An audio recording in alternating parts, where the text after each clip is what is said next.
Con el tema del móvil se nos está yendo la cabeza, y no digo usar el móvil, sino condenar el móvil. Hasta tal punto que en Australia se prohíbe por ley a los menores de 16 años usar las redes sociales, que es lo mejor que tienen los móviles. El poder conectarnos de punta a punta del mundo.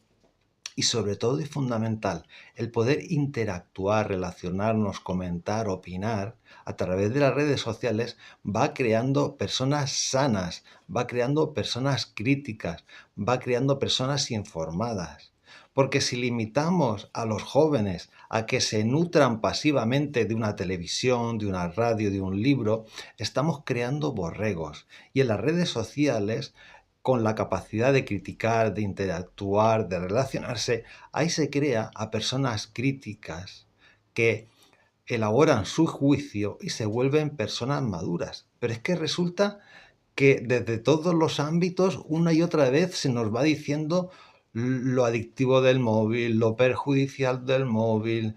eh, Incluso hay programas de humor que condenan una y otra vez el uso del móvil, pidiéndole al invitado el móvil. Dice, es que has estado 5 horas viendo el móvil, qué barbaridad.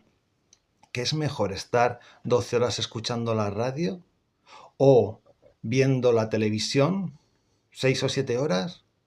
Como hacía yo en mi infancia, que a las 5, a las 5 nos daban el bocadillo después de del colegio, estábamos delante de la pantalla viendo películas de indios arrancando cabelleras hasta las 10 de la noche.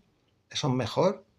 ¿O estar todo el día en casa escuchando la radio, metiéndote noticias en la cabeza, en las cuales no podías influir ni interactuar como se interactúa en las redes sociales?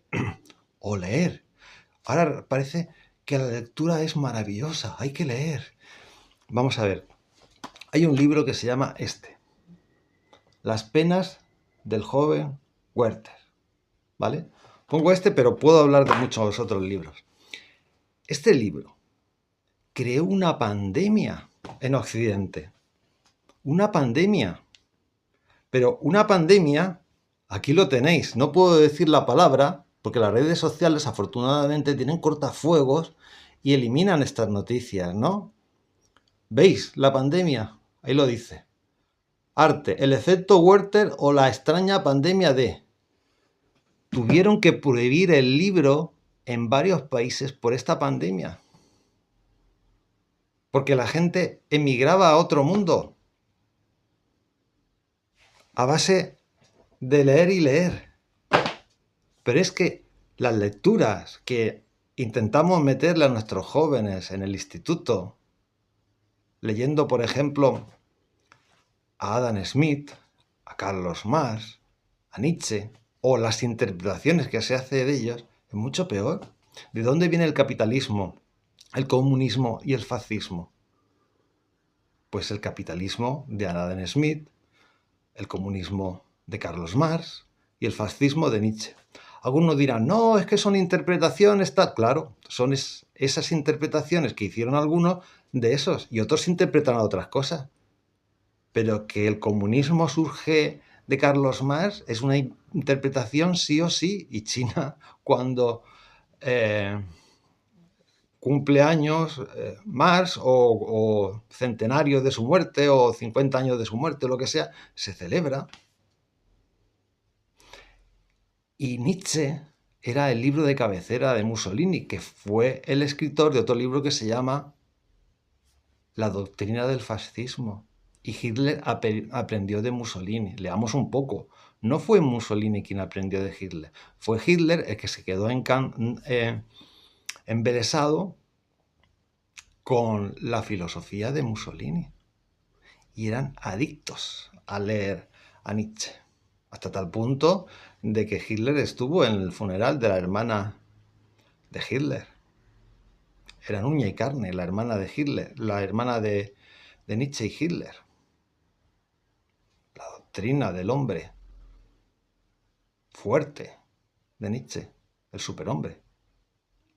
Pero Adam Smith, el libre mercado, la libre competencia, el capitalismo sin controles, está destrozando el medio ambiente. Y a todos nosotros a base de consumismo.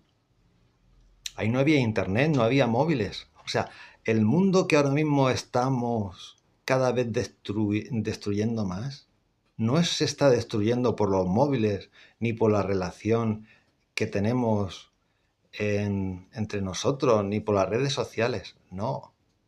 Viene por los libros, por la radio y por la televisión y los medios de comunicación anteriores que solamente eran unidireccionales.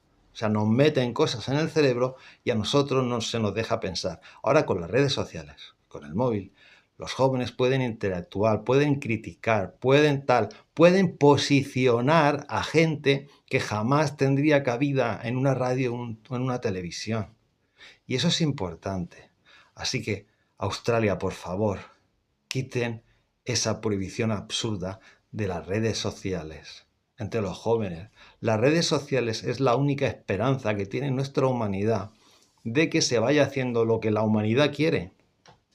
Porque al final, cuando centramos toda la información y la comunicación en grandes grupos de poder, se crea un super hiperbulo. Yo nací en la España del franquismo y la televisión, la radio y la prensa. Todo el rato estaba hablando de bulos, hasta tal punto que se creaba en los medios de comunicación una cultura de que parecía que todo el mundo era franquista y amaban a Franco. Mentira, todo el mundo odiaba a Franco. Todo el mundo odiaba a Franco. Cuando digo todo el mundo, me refiero al 92%. Y esto lo sabemos porque cuando se votó la Constitución, solamente un 8% votó en contra. Si la gente no quería que el régimen continuara y se dio la oportunidad de la democracia, de la Constitución, y un 92% votó a favor y un 8% votó en contra, es que el 8% quería seguir el antiguo régimen. Y en ese 8% estaban el Partido Popular, lo que era antes Alianza Popular, que no estaba de acuerdo, quería seguir el régimen. O por lo menos una parte importante de sus representantes en las Cortes. Esto que hay más franquistas ahora en España que cuando murió Franco. Si ahora juntamos toda la gente que está a favor del franquismo y hacemos una encuesta, saldrá por lo menos un 20% que están a favor del Franco. Pero porque no lo conocieron ni vivieron ahí.